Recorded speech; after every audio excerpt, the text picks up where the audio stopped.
प्रधानमंत्री नरेंद्र मोदी के 9 साल और उसी के साथ साथ रक्षा मंत्री राजनाथ सिंह के रक्षा मंत्रालय से जुड़े तमाम कार्यकाल को लेकर आज एक लघु सीडी का यहां पर प्रसारण किया जाएगा। इस पूरे कार्यक्रम की अध्यक्षता युवा नेता है नीरज सिंह वो कर रहे हैं, हमारे साथ बात करने के लिए मौजूद हैं।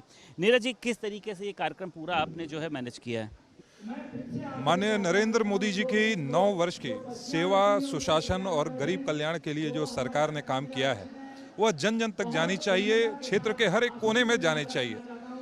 आज इस कार्यक्रम के माध्यम से हम एक सीडी लॉन्च कर रहे हैं जिसमें इन सभी कार्यों का जो केंद्र की हमारी सरकार ने किया है वह जन जन तक पहुंच सके।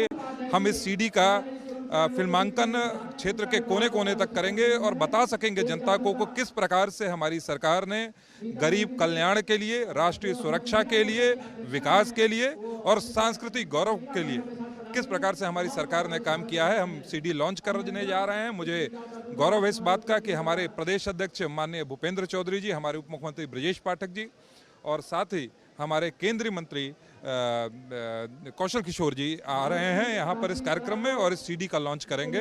और साथ ही हम अपने पद्म विभूषण जो हैं और पद्म भूषण जो हैं हमारे जितने भी विजेता हैं उनका भी हम सम्मान इस कार्यक्रम में करेंगे। रक्षा मंत्री राजनाथ सिंह की भी अगर बात करी जाए, जब से उन्होंने रक्षा मंत्रालय का पदभार संभाला एक मजबूती मिली है। उन्होंने कहा है कि अगर हमें अपनी मर्यादाओं को भी लांघना पड़ेगा इस देश की रक्षा के लिए, इसको कैसे देखते हैं आप? देखिए, मर्यादाओं को लांघने की बात उन्होंने नहीं कही और ना तो कोई भारतीय मर्यादा कभी लांघता है। उन्होंने सदैव कहा है कि हम किसी को छेड़ेंगे नहीं, पर अगर किसी ने छेड़ा तो हम उसे छोड़ेंगे नहीं।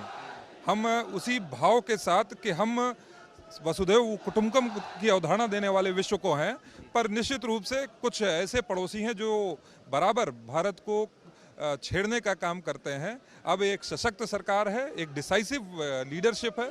अगर कोई छेड़ेगा तो निश्चित रूप से अगर कोई भी सीमा हो उसको लांघ कर भी अपने मान सम्मान की रक्षा करनी पड़ेगी। तो यह सरकार और यह देश अपने आप में सशक्त है।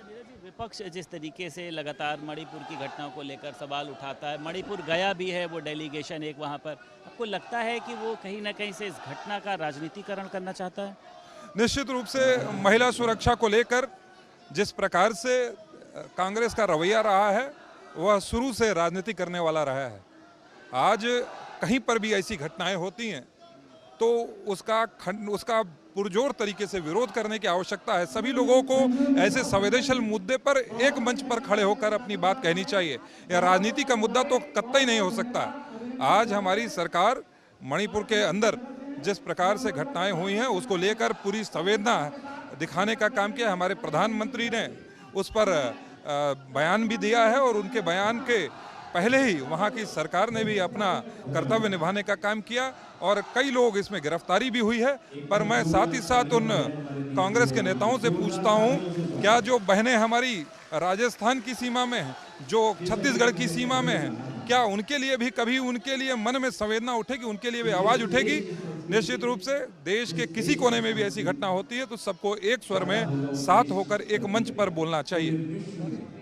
हमारे साथ भारतीय जनता पार्टी के युवा नेता नीरज सिंह मौजूद थे। लखनऊ से वीडियो जर्नलिस्ट अरविंद के साथ संदीप के, भारत समाचार।